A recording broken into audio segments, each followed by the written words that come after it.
If you can dodge a wrench, you can dodge a ball. All right. This week, the game I'm going to be unboxing is Orleans Stories. As many of you know, Orleans is one of my favorite Euro games, and so this is a spin-off game that TMG was able to put out right before they went out of business. Really tough to find. What? Yeah, look at this. This thing's huge. This is Orleans Stories. I'm so pumped about it. We're going to open this right. I mean, nothing important happened in Dodgeball this week, right? Ryan muted on stream. Classic beginning. So it is Big Al. The box is quite big too, but I don't think that's what we're doing today. So one of these days, I'm gonna get to open one of my board games, and it's gonna be amazing. It's gonna be glorious. Yeah, all those meeples. It's going to be amazing. At this point, I'm starting to think it's on purpose. What I think it is, Artemis, is that if we get that out the way, like if the muting is the only problem we have in the show, and that's our mistake, then that's a pretty low level mistake. Yeah. So we're going to talk about round 3. We just started round 4 today. Exciting update to Tech, or Tech, or Tesh, or however you want to pronounce that. Tech. So yeah, so that's kicking off today. I think challenges have been kind of, as people have been updating, that's been affecting things. We might, Al and I might talk about Tech a little bit, because whilst it's not going to affect the league, it's going to affect those one-offs, right, Al? So later on in the show, we might talk about what sort of things can happen. But in those solo shootouts in the battle royales, we'll see Tech coming into play in races and in challenges, but obviously for the Dodgeball League, not a thing. So right. Not this season. Not this season, no, but obviously next it will be. So let's just take a quick look now as we go into round 3, the lay of the land. Obviously we've got the Egyptians sitting up high at the top of the table there, followed by a team that obviously Al and I know quite well. And then For Whom the Ball Tolls, Dodgy Deeds, Donuts, Sweet, My Bologna, followed by Janie's Got a Ball, Dodging in the Dark. And strongest team in the league, holding everyone else up there right at the bottom there, Al, is Sisso Sit. Aptly sitting at the bottom of the league. So that's how we go. That's how we move into round 3. But before we do that, Al, I think we've got some tea, haven't we? Oh, it's my favorite time. It's the only reason I show up. It's really, apart from the unboxing, the aspirations of unboxing, the only thing. So apparently, Al, after last week's show, a certain domesticated chicken, who will obviously remain nameless, was heard to swear on their life and promise to vacuum the couch, but could only be found pecking away at games of Star Realms instead. Bit of a domestic faux pas there. There also seems to be, Al, a cool new trend amongst Dodgeball players that perhaps having a bad season will encourage drunk captains to pick you more highly next season. I don't know where they picked up that idea from. So we're seeing some interesting results. The Dodgeball Commissioner, even as we speak, pulling together an investigatory committee to pry into allegations of match fixing and illegal betting rings. More news on that as it surfaces. There are also rumours abounding that the Kitty Man has a growing legion of cats to take on the Penguin Army in a battle for the ages. We could see that appear in maybe a solo Dodgeball dust-up coming in the near future. And questions were raised this week as to why the Mystic was sitting at the top of the individual player stats with a pretty 80% margin, when perhaps more deserving players at 69% were further down the list. Nice. We've also, Al, got a few more Huanglish entries for you. Oh, I love Huanglish. So here we go with Huanglish. I've got 3 for you this week. Both are good. Both are good. It means one is probably better, but I don't want to tell you which one. Yeah, one of these is clearly superior. You are on fire. I secretly hate you, but I can't admit it because we all are nice people. You're cheating, and I will find out how. Yeah. And then finally, I will need a miracle to win. It means if I draw like Juan, I'll be fine and beat you anyway. Yeah, I will win this easily. It is my opponent who will need a miracle. So just to remember, what is these better? Any tea you've got, any gossip, Al always says, and he's right, doesn't even need to be true. No. Please do send that in to srdbtattler@gmail.com. Going to pop that in the chat for you just to make it nice and easy. And then we'll get all over that, and it's always a fun time. Like I said, it can be flat out lies, and we'll still read it out. We will, of course, keep everyone involved anonymous as possible. But yeah, tea time is always welcomed on Thunderballs Ago, and that's really what Al lives for. So please keep him fed. Yes. And then we will move on, Al, to the matches. To the matches. Court one. I'm gonna take a nap while you. For Court one, we've got. Unless we got some super salt going on in some of these matches. Which... There may be a concession stand or two to talk about at some point. All right, and maybe some misunderstanding of the rules, or whether it's shenanigans. I don't know, but there's something for everyone here. All right. So Court one, we've got For Whom the Ball Tolls. That's captained by Zim108, and they're playing Janie's Got a Ball, captained by Riska. So Janie start off strong with 5 of the 7 race balls, leaving mere crumbs for Penguin Army and the Pet Chicken to peck at. Zwivix and Zim fail. They fail to the target as Tuna Slap takes first blood. So they're throwing their balls, but Tuna Slap gets right in there. He does an endurance KO style hit on Thestral, who we're reliably informed was blind for basically all of last week, which might explain that scoreline. Legend Thestral not going down in a struggle easily, but absolutely knocked off the block there.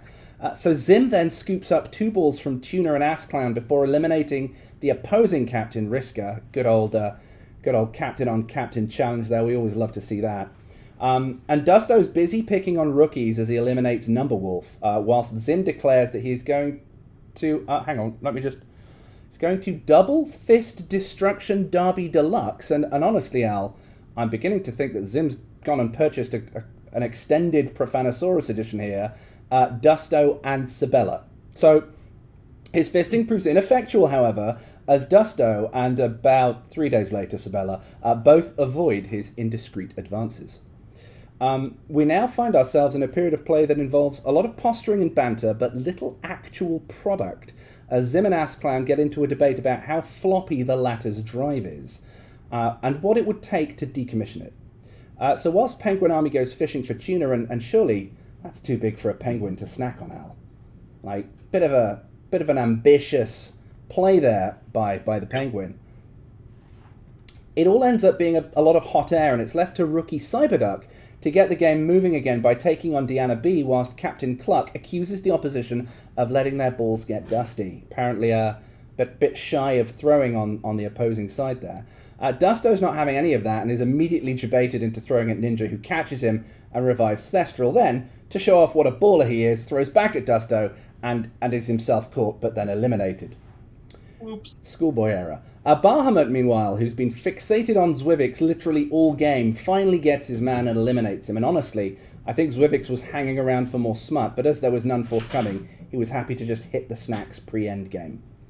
Next, we see a potential fight break out on Animal Farm as Zim catches Cyberduck and revives Bedfloof. So Dusto's busy eliminating poor Thestral again, who's being picked on trying to claim it's International Blindness Day, but Al, we know that's in October. So Andy, everyone knows that. This is more Cobra Kai than Miyagi-Do on this court. This is no mercy. So there's another lull in proceedings now as everyone just exchanges balls until Zim finally completes his duck hunt.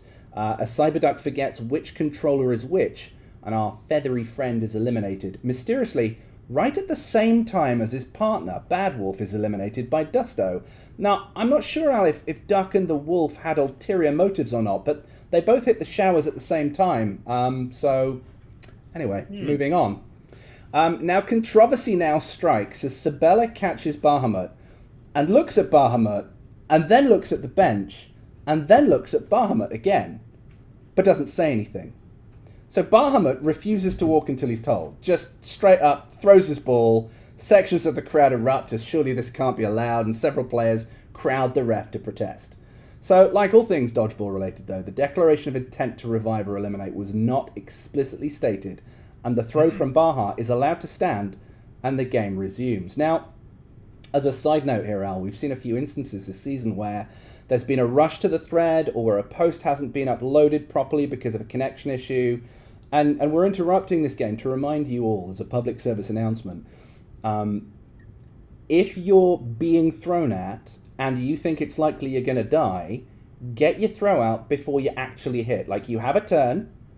Yeah. Before you pass it back, get the throw out. If you're throwing and you think there's a chance you're going to get caught, throw your ball before that happens. Like, super simple, super straightforward. And, you know, honestly, in all of these scenarios, the absolute winning play is to actually contact your opponent and just give them the heads up. Hey, game's going to end next turn. Anything you want to do before I post. Like, those three things avoid all of these issues. I know, yes. We always hate the sort of racing to the thread to post really quickly before your other opponent. Just, if you're going to throw, if you know you're not winning the game, and you even think about getting hit, just post before you hit the next game button. Yep. It's really straightforward, and it negates all of the aggro. Super easy. So anyway, back to the match. But before we do that, just a reminder that Commissioner Cranky is not your real dad, but his disappointment is real and might be even more painful. It is. It is. It really is. So Zim, Dusto, and Tuna Slap swap balls around before PC Load Clown catches Penguin Army. He eliminates the flightless bird and sends him back to the cold tundra of the bench. Zim takes out Sabella to avoid the third Sable Fest of the season in a row, whilst Tuna Slap rewards Zim by eliminating him and Ass Letters is left to catch Captain Cluck's emergency ball, reviving Captain Risker to clean up the game for Janie's Got a Ball. And so that's a great win for them. MVP time, I think, Al. Is it MVP time? I think so. All right. We're going to do friend of the show, MVP Dusto. Okay, yeah. 3 hits. He had a catch. He won his race. 70% win rate. And he also accused our show of being cliquey and only giving MVPs out to people we like. No, wait a minute. How many of those things are true, Al? I think only 4 of those are true. Okay. So maybe I should give out the MVP to somebody else instead. Should I move quickly on and? Let's just move on. Let's just move on. Gusto's got it. He did a great job this round, and his team won. Yeah. Let him enjoy his MVP. Three hits and a catch is real good. Yeah. So we'll move on to Court 2. This is Do Not Stop Reviving by Chasmo as captain against My Bologna, captained by Slavic. So Court 2 begins with ball advantage going to My Bologna 4-3, and once the throws are over, Cranky gets us going by taking aim at Fire Driller. Now, I don't want to say anything bad against the commissioner, but I've heard before that he views Fire Driller as a bit of an easy mark. As a rumor on the grapevine. However, he can't hit him, and all of a sudden, it's absolute carnage. Brent accuses regular nice guy Darklighter of animal cruelty as he savagely knocks last week's song hero Wet Yeti to the bench. Meanwhile, Slavic is busy ruining Roland Parr's day, who might be the hottest pick for first draft of next season right now. And to rub salt into the wound of the opening salvo, Patriarch not only catches and eliminates Juan Carlos, but then he taunts his ass by suggesting that it hurts donut. Which might be one of the rudest things I've seen this season.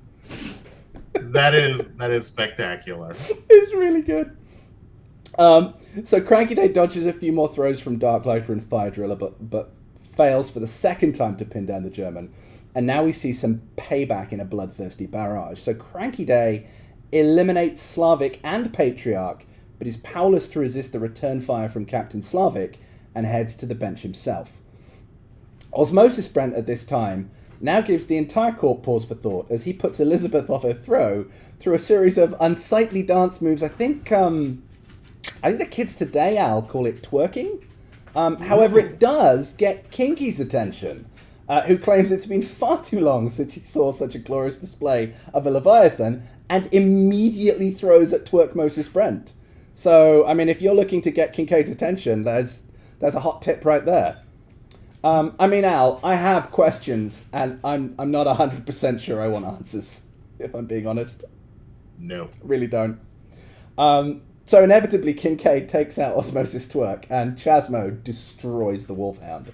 So we're about 14 throws in, and the body count is 8 deep already, as my Bologna have the edge 4-2. Now we see Darklighter and Chasmo agree to mutual destruction, as Emon69 catches Osmosis Brent's Twerk Ball and brings back Slavic to the action.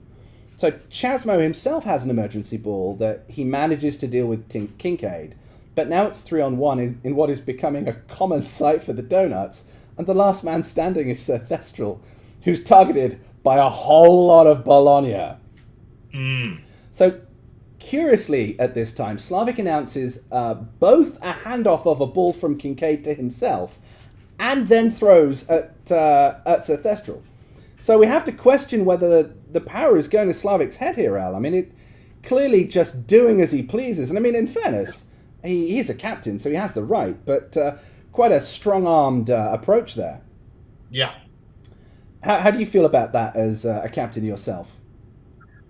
Well, I mean, as a captain, I feel like my captaining style is a little more egalitarian.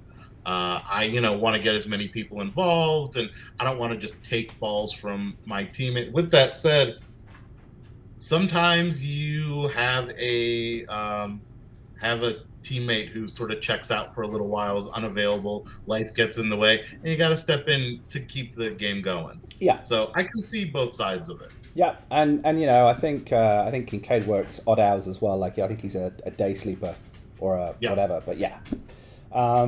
So maybe Slavic not the tyrant that I'm painting him to be, or maybe not yet. Not yet. So he's on his way there. He's on his way. So Thestral's antics are apparently not enough to engross Elizabeth, as she basically sits down and reads a fantasy novel in the middle of the court, while the rest of her team are busting ass trying to win. And it's probably just as well, because Sir Thestral's valiant rearguard action is ended by Slavic catching the ball and ending. He just leaves a placeholder on the court which says, "Insert great story here." So that was my Bologna taking it down. Good win for them. Who's your match VPL?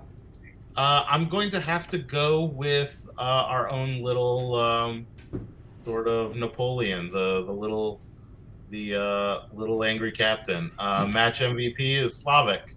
3 hits, 1 catch, 1 is race, 83% win rate, which is gross. Yeah. And not afraid to take balls off the dead bodies of his team. Of his teammates, just picking them up like it was a battlefield. Fantastic. So we're going to move now to Court 3. This match is Dodge like an Egyptian, undefeated Agent Sato, playing against Sweet Catcher Mine, captained by Acox89, who I might add, Al, I queued up tech this morning when I downloaded it. And who should I... Did an Acox game also? I had 2 Acox games. I had a game with you and 2 games with Acox, and they all ended in the same result. But the Acox games were quite special because in each game he got an early nanobots, much against the trend of the shuffle, and proceeded to beat me silly like a ginger stepchild. Yeah. It felt like Dodgeball. I queued up tech this morning. I got Clever Missy, I got Acox, I got you. I was just like, I don't even... Why am I even queuing up ranked games right now? Apparently, Acox says you robbed him blind, but I think that's fair. He had me down to like single digits for a couple turns in a row. Oh yeah, it wasn't even close in our game. And not by a long way. I could have played all day and still lost. Anyway, back to Court 3. This match begins with Sweet Catch pegging the Egyptians with a 4-3 ball advantage. And Darth Kronos seems to almost throw his ball so fast it goes back in time to hit Jester before they've even got to the court. Politask and Sato play with each other's balls a bit, but there's no happy endings, Al, before, and there must be a story behind this one. VQ, the alleged nemesis of Artemis, throws the ball at him like a goose attacking a child who mistakenly thinks that birds are harmless. And apparently, powered by a 1-week blood feud, knocks him to the bench like she just joined Cobra Kai. So I want to know, and you don't have to necessarily drop it in chat, but please send it to srdbtatler@gmail.com what happened between those two to declare blood feud and for VQ to just go immediately for the throat like a swan, killing Artemis dead. That is a story I'm definitely interested in hearing. Yeah. So there's now a passage of play as VQ is targeted but can't be hit.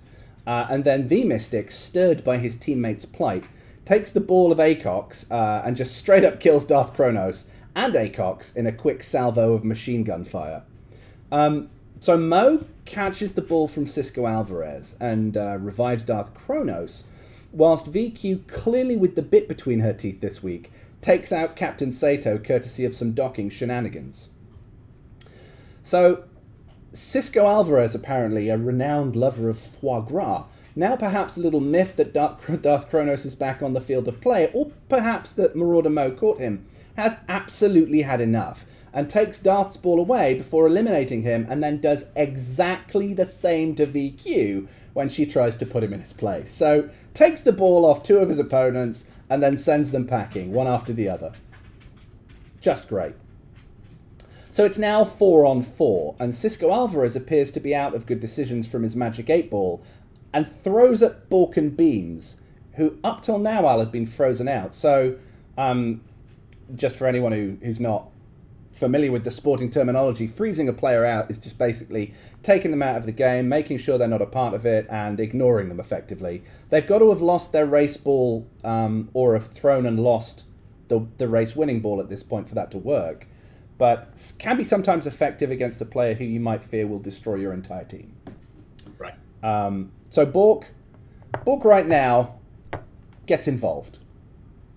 Sturrock uses a Jedi mind trick on Artemis as his zombie ball deviates from its path of sure hitting and impacts uselessly on the surface of the back wall.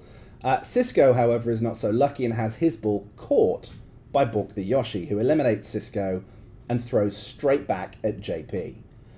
Politask, meanwhile, has been lulling Seabus Ripper into a false sense of security, pretending he can't tag him in the thread, losing his ball to him. And so when Seabus Ripper throws back at him, it's to his great surprise that Politask catches and eliminates his ass immediately, with no delays in decision-making. So, interestingly here, it's clearly not the connectivity at the Politask-Sabella household that's causing this issue, because Politask was straight in there like a ninja. He couldn't post that catch fast enough. So Cisco's zombie ball takes out Sturrock in a gambit blitz from which there was apparently absolutely no return. Like I saw Sturrock's post in the Facebook thread, and he was just like, "I never stood a chance. You just straight up murdered me." And another player frozen out up until now is JP, who makes up for it by being involved in the next 8 games. Dodging everything coming his way from Polites and Bork, and taking Chris's head straight clean off in the process. And so this gives us a straight 2v2 fight, Al. We've got the Mystic and JP against Bork and Acox89. All right, hold on one second. Yeah. So we're 2-on-2, so that's like a 4-man duel, right? Yeah. So, funny thing, I actually learned a new word this week. A 3-man duel. Do you know what that's called? Try something? A 3-man duel is called a truel. A truel? Or like a triple duel. Truel. Huh. 3-man. So, just an interesting vocab word I want to throw out there for our. I'm hoping to see used in the The glossary in the of next terms. coming rounds. When we get like a 3-person duel stacked up, I want to see some Trool. Okay, yeah. That All would right, be kind of cool. Today's word of the cool. day, appropriately brought to you by Captain Librarian Al, which makes sense. There we go. Now, where were we? Oh, yes, back to the action of the Trool. So the Mystic and JP against Bork and Acox, 2-on-2. Bork quickly catches and eliminates JP. I mean, I say quickly; they've been at it for about 8 balls. So, Yeah. and Politesk's zombie ball, still relevant, accounts for the Mystic, who snaps off some emergency balls, and it's all down to 2 games, or we're going to a race off. So the Mystic takes out Marauder Mo. Or Acox is revived. It's Marauder Mo at this point who's alive. Acox comes back at the end. That's my bad. Terrible copy.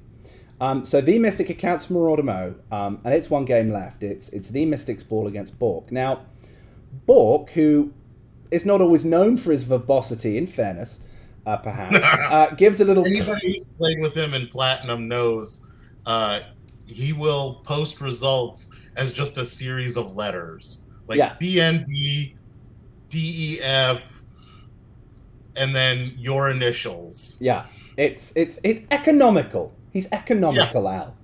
Economical Bork, we call him.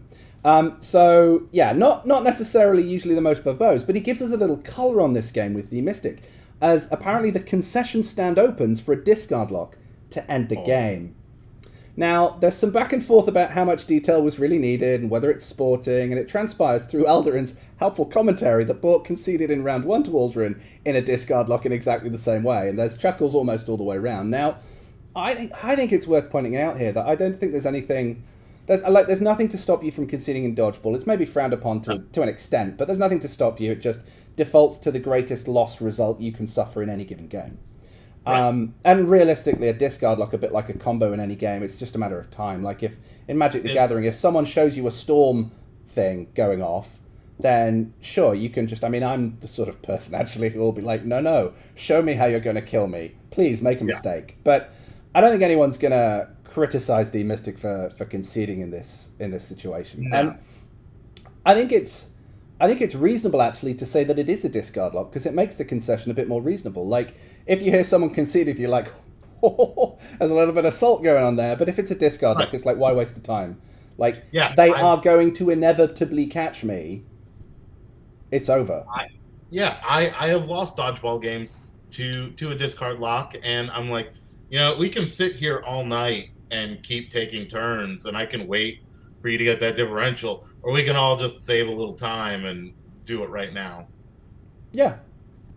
Apparently, Guiano's coming in with a direct quote from from Bork about why waste time saying a lot of words when a few will do the trick. B&B. Love it. So that wraps up the match. The Mystic is caught. He's already been hit. It brings back Acox 89, who's sitting pretty at the end. Bump up the differentials a little bit, and we need an MVP.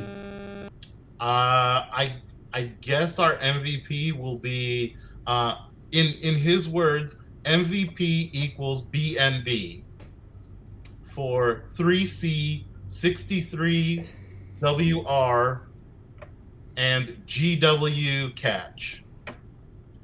Love it. Or to translate, MVP goes to Bork and Beans for 3 catches, 63% win rate, and a game-winning catch involving the ever-dreaded discard lock.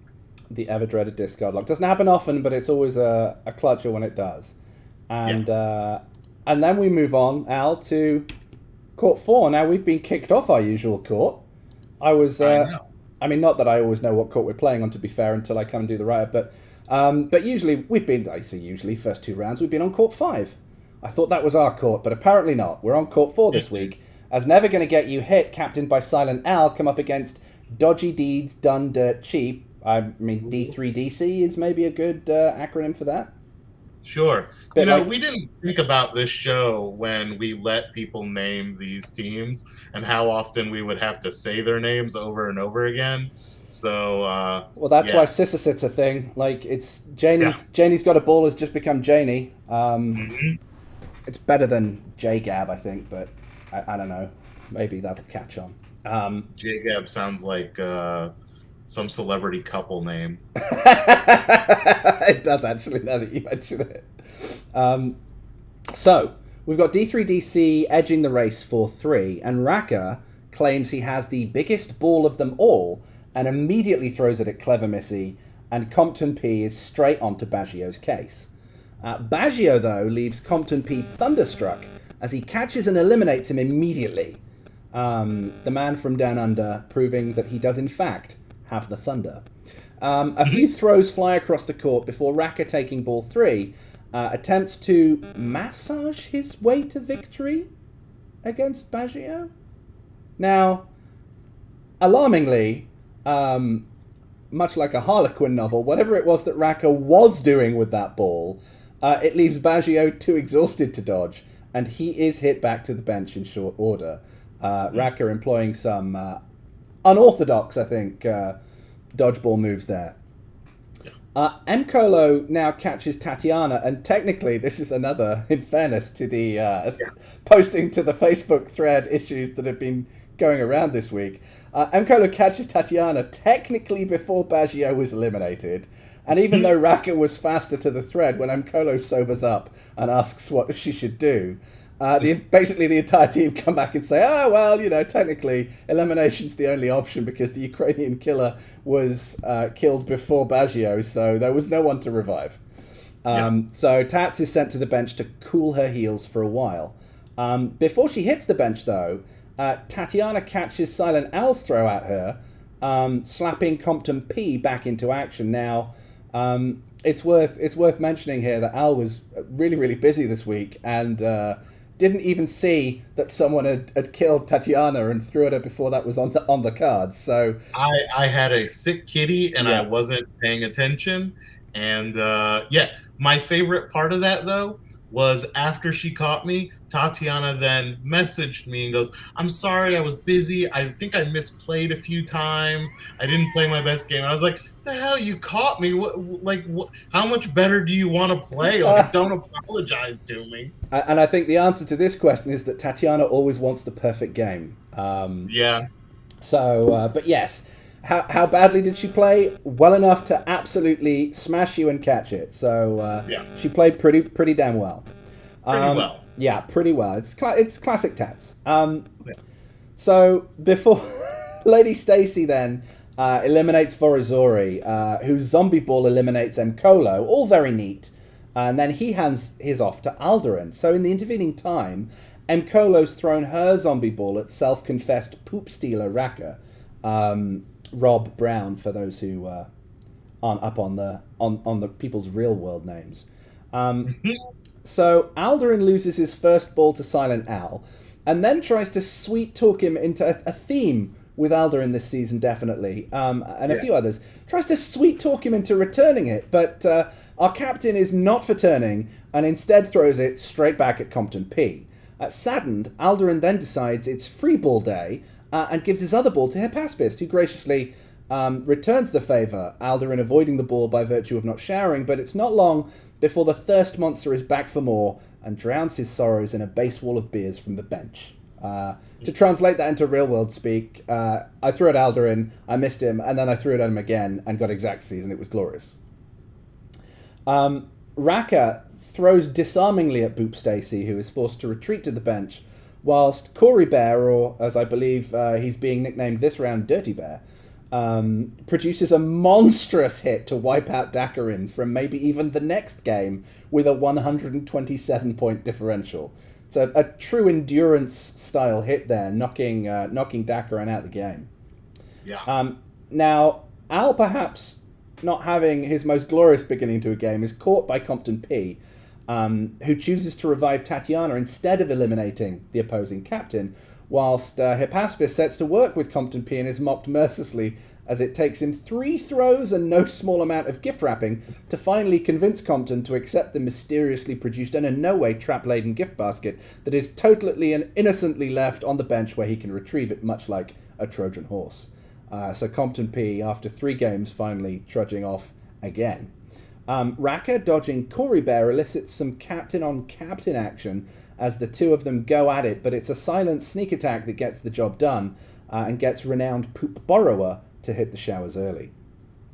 Raka, though, has got some zombie balls out, and there's a bit of back and forth as balls get dodged and missed, but it's Tatiana with the next register as she is set to catch Hypaspist, who sends an immediate emergency ball at her face. She does, in fact, make the catch, subverting the club hot tub DJ to the tunes of AC/DC and revives Vorizori. Meanwhile, Hypaspist is busy catching that Sean guy and eliminating him. Now, I've got to talk about, I know this is a bit indulgent, Al, but I've got to talk about this emergency ball at Tatiana for a minute because it was such a game. I've been throwing fairly sensible formats this season. And I decided that Tatiana was clearly too good with the sensible formats, so I threw absolute nonsense at her. It had all the events, all the heroes, obviously base as W, and it was just nonsense. So it yielded a quick assimilator and a mega hauler in that order for me on consecutive turns, and then Tats was kind of trying to build, I think, a docking machine, and I was 50-20 up. I mega hauled something to the top of my deck to draw it for lethal. 2 events popped, shuffled my deck, shuffled all the lethal to the bottom, and now I'm facing a base wall with dockers and Tatiana slowly creeping back up. So I've gone to my team and said, oh, she's dead unless something miraculous happens. And then something miraculous happened, and lo and behold, I'm in real danger of getting caught here. So I believe Tats, like, there was a turn where she bought and used Leviathan. It was gross, and she could have had a 48 differential, and I think her team discussed it and were like, well, Alderin's next up, we'd really like him back. Push that lethal, get the catch, go for the catch. And of course a slew of events popped in my favor, and I just about managed to squeeze out the hit. So that was pretty fortunate, but that whole game just flip-flopped something chronic. It was really, really crazy. Top deck pissed, possibly my new name, grabbing all the damage and eking out the hit. Now, that Sean guy's zombie ball, meanwhile, eliminates Clever Missy as Al both eliminates Vorizori and catches Tatiana for a cheeky Bagsman revival, and that was all she wrote. I've got to say, this is a fun team to play, though, Al. They were... Yeah. Big on the theme, big on the AC/DC quotes, lots of fun, lots of smack talk. Loved it. Really, really good game. MVP. MVP. Well, you know how much I hate to award MVP to one of us. However, you did get the most hits and a catch and a 73% win rate, so I guess I'll give it to you. Yeah. One thing worth noting, though, is that I think the whole team, what I loved about this match from our perspective was that like, everyone was involved, everyone got a catch or a hit or both, and it was really good teamwork, like getting people back in the game when it was needed. It was what I love about Dodgeball, is when the whole team's kind of clicking and everyone's involved in doing something. And now we're gonna move to Court 5. Wait a minute, am I getting heckled by my own team in the chat? It wasn't Alan or the catches he threw. I believe Corey Bear is suggesting that you weren't as helpful as perhaps some of the other members of the team. I mean, we all... I'm just saying, I was the last one there, and I got the last elimination, so... Clearly the best player. I deserve an MVP just for drafting all of you people. I've often said the captain's most important job is drafting the players that they want to play with, so... Yeah. All right, let's move on. Okay, we're going to go to Court 5, and we've got Dodging in the Dark versus Sisasit, and this one is kind of a real pride match right now, because this is going to result in, I think, the only team left without a win. Right. So some good players on each side, but We're off to the races as Guianos and DG3 start off old style by winning their balls with damage, whilst Binks and Lux apparently are not reading the same script and go for the missions win. Sarah T and the Kitty Man come up next with damage, whilst Carrie brings up the rear with a missions win, and it's Dodging in the Dark who start with a 4-3 ball advantage.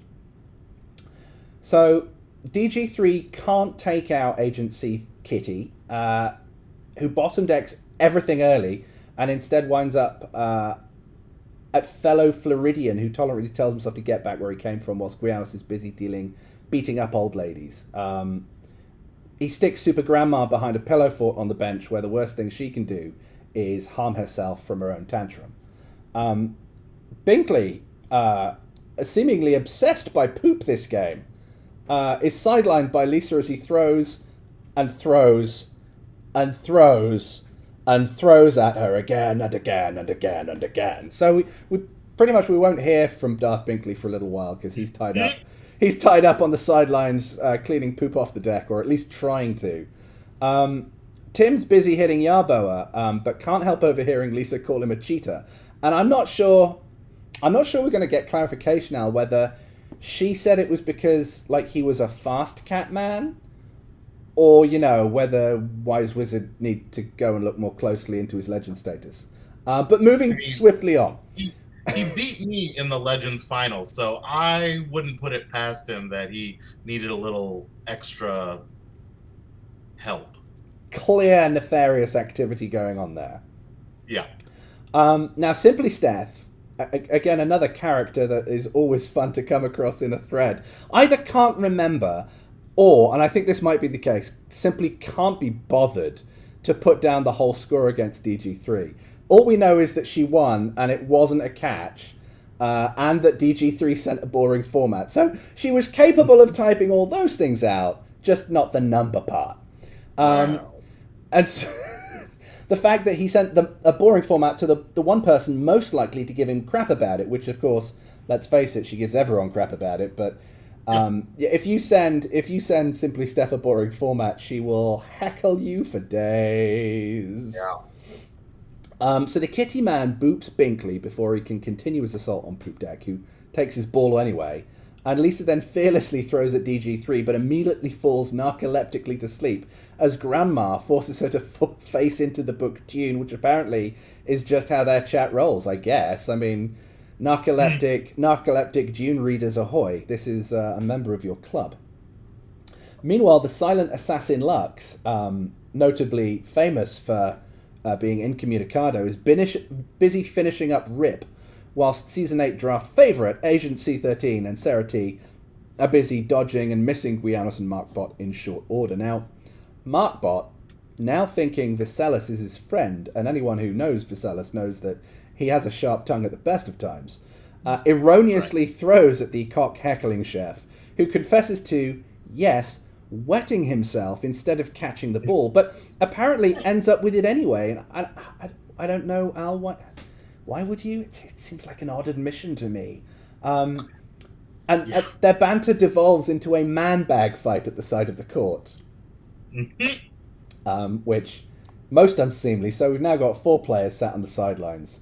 I'm pretty sure Lux muted our chat. No, Sarah T, he 100% muted your chat. And that's not even a doubt. I'm pretty sure you guys have got a game, as I've said before, a game which will catch a Lux, to see who can get him to respond to the chat, if ever. I believe the prize pool's now quite high. Now, Guianos bags and tags the Kitty Man as he misses Markbot, and Simply Steph realizes that the thing in her hands is not in fact a baby, but a ball, and she quickly divests herself of any extra accoutrements by throwing her ball at Invisigirl, trademark, and gets back to squishy faces, as is her motherly wont. Lux puts Daryl out of his misery, and seeing this, Guianos immediately throws at Lux to try and stem the bleeding.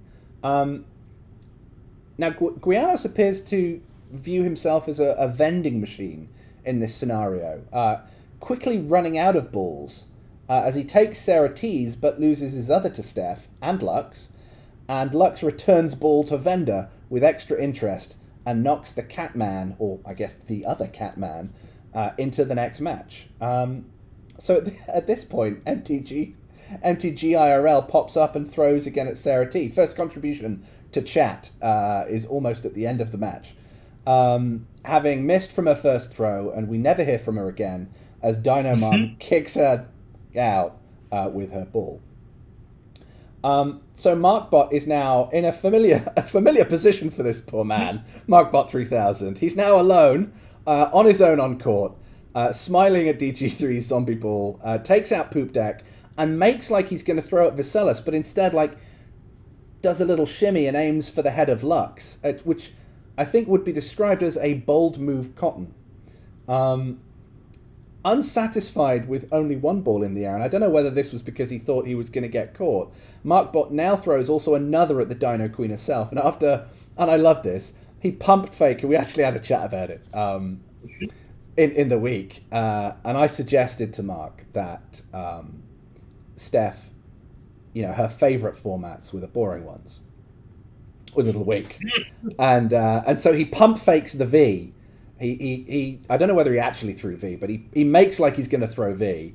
Obviously gets a barrage of abuse back from Steph, who's simply thrilled that someone is throwing the corset at her. And then after singing "Do You Like Vanilla," he sends utter madness straight from the Danger Ball stable. I did share with him the format that I threw at Tatiana, and I think he threw that at Steph as well. So you just know that game was bananas, whatever happened in it.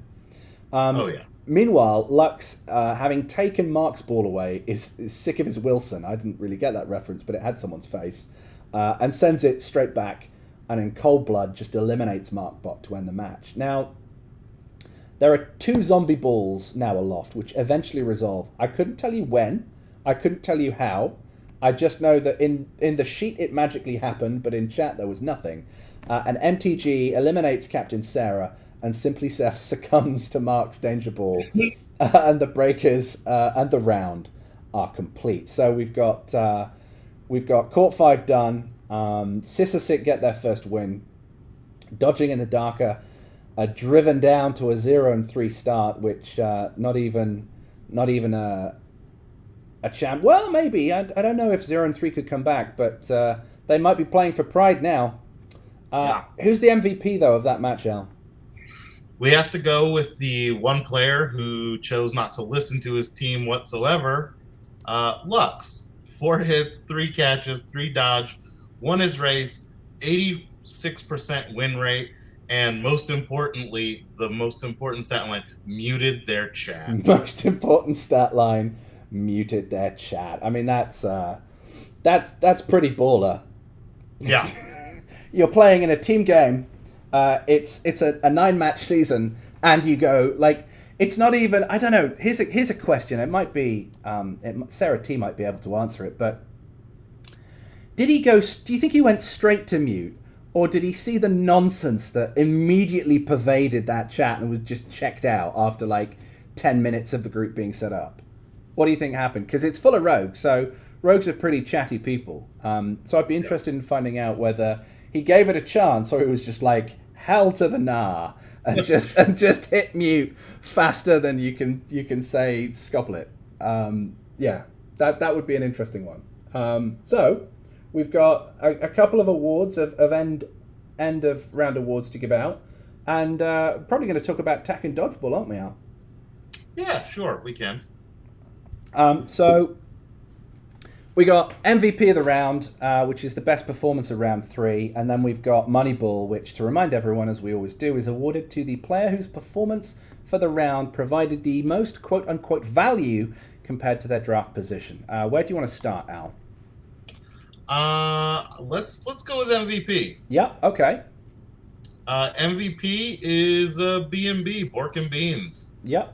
3 catches, 63% win rate, and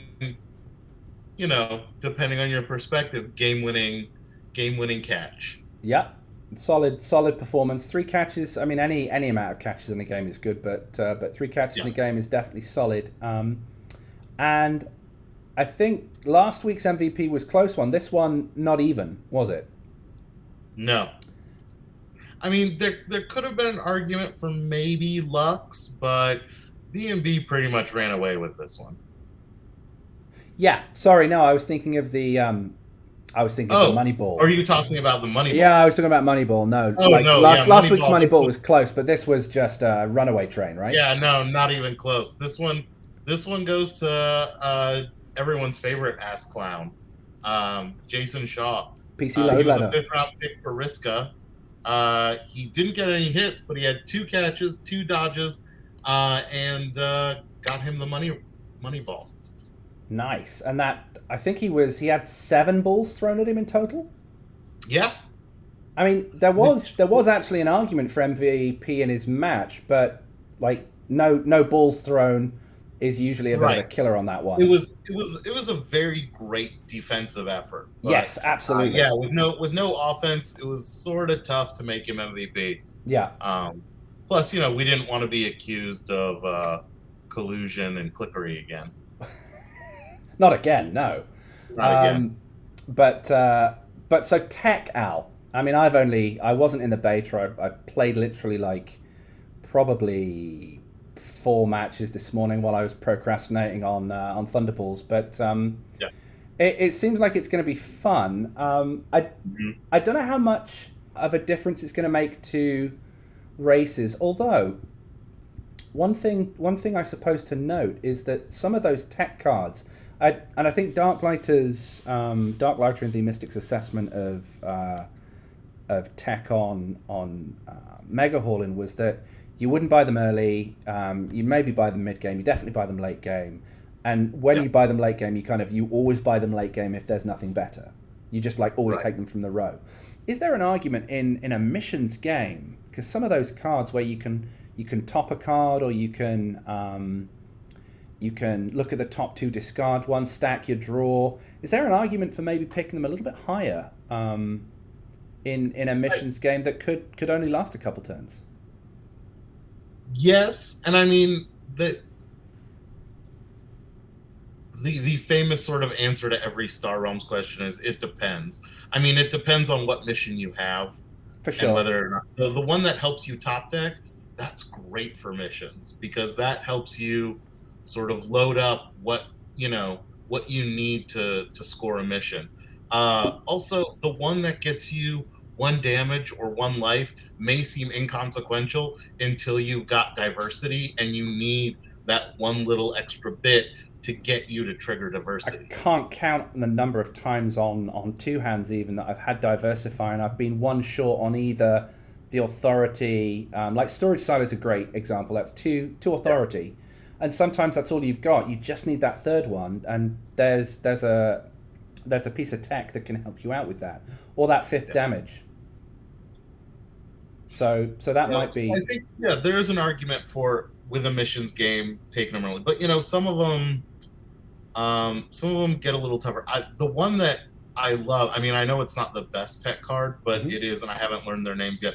But the one that lets you pay to trash a card on Trade Row. Oh, I think I'm buying that every time. That'll be my first purchase of a game if it's there.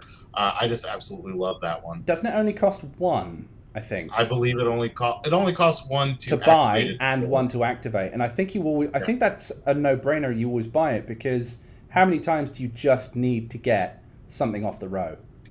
Right. Although, I was playing a game recently, and I can't remember whether it was a tournament or not. I'm pretty sure it was, but my opponent trashed.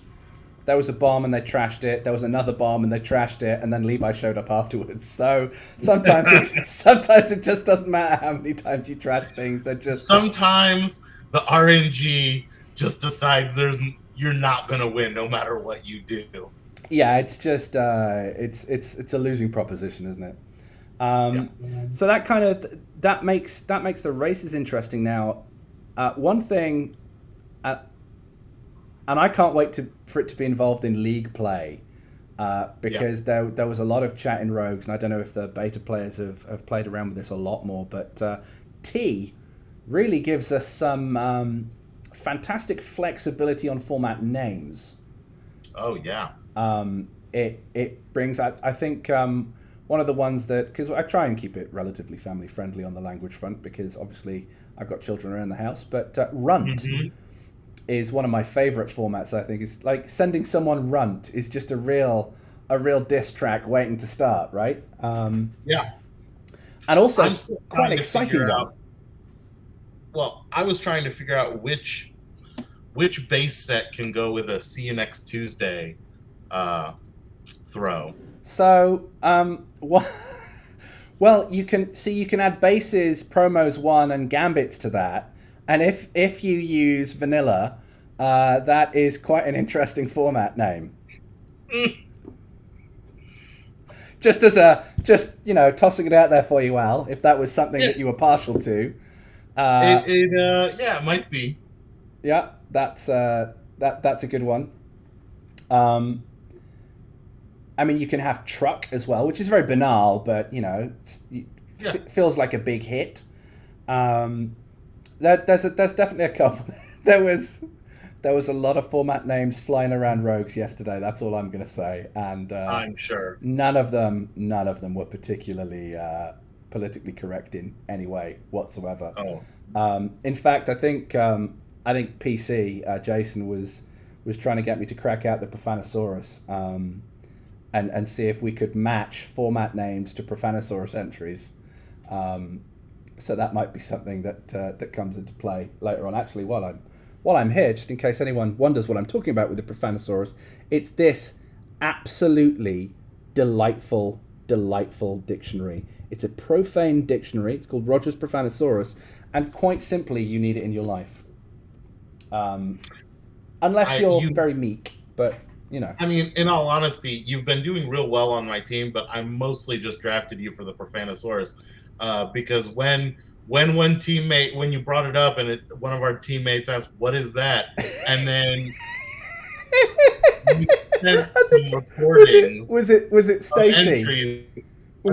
Was it Stacy? I don't know if they knew quite how to wrap their minds around what they were hearing. Yeah, I think I read out 14 entries all in a row, and there was like this silence, and you never know if it's because people are giggling and listening to them all, or if people are just horrified at what you've just put out. I know Zwivix is it's one of his favorite things. Both. Corey was definitely both. A couple of eyebrow raisers for Corey there that even a sensible man of the world and Rickroll lover was a little bit taken aback by. But it was, I think I did that in when Super Grandma's team was running. That was a really, really, really funny season. Because chat was filled with it because Zwivix kept poking me about it. I've just realised, Al, that we haven't actually done where the table stands. We've been so busy chatting about tech and everything else. We haven't done where the table stands at the end of this round. So I really should have done this earlier because right at the top... this is the most important part. The most important part of the show. Right up there at the top is never going to get you hit. Captain Al, top of the table. Ahead of Boom Boom Agent Sato and Dodge Like an Egyptian. Sweet Catcher Mine leaping up the table. They were, I think they were hovering just below mid, but that win rockets them up just above For Whom the Ball Tolls and Dodgy Deeds rounding out those 2 1s. And then My Ball on Ya, Janie's Got a Ball, Donut Stop Reviving, and Sit, all sitting at 1-2, and really the only change there is those breakers. And Dodging in the Dark, just that, it's a good team. And this is the thing, right? There are lots of good teams out there, but Dodging in the Dark, you look down those names, like Rip, DG, Guanos, Yarboa, Markbot 3000, MTG, Darth Binkley, they're good players. Yeah, they're all great players.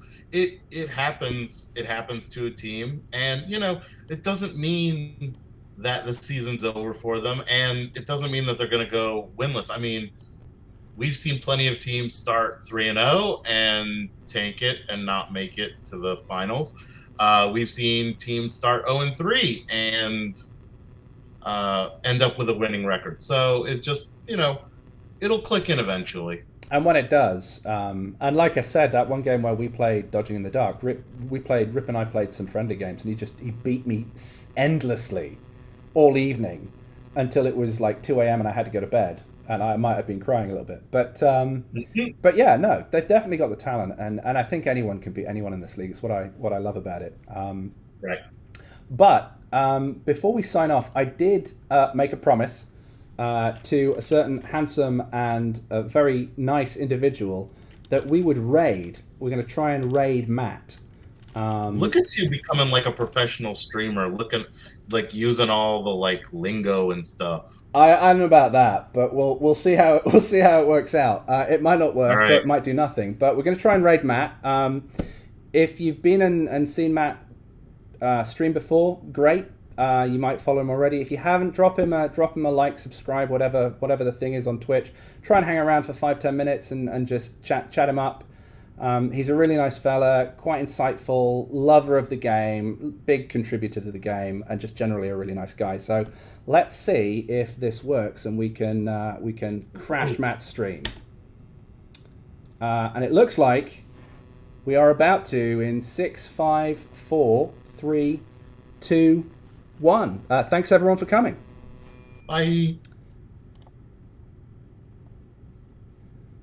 So we're just going to stay on. Here we go.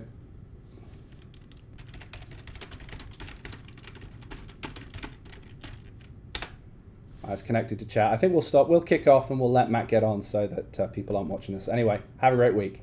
It's goodbye from me and it's goodbye from him.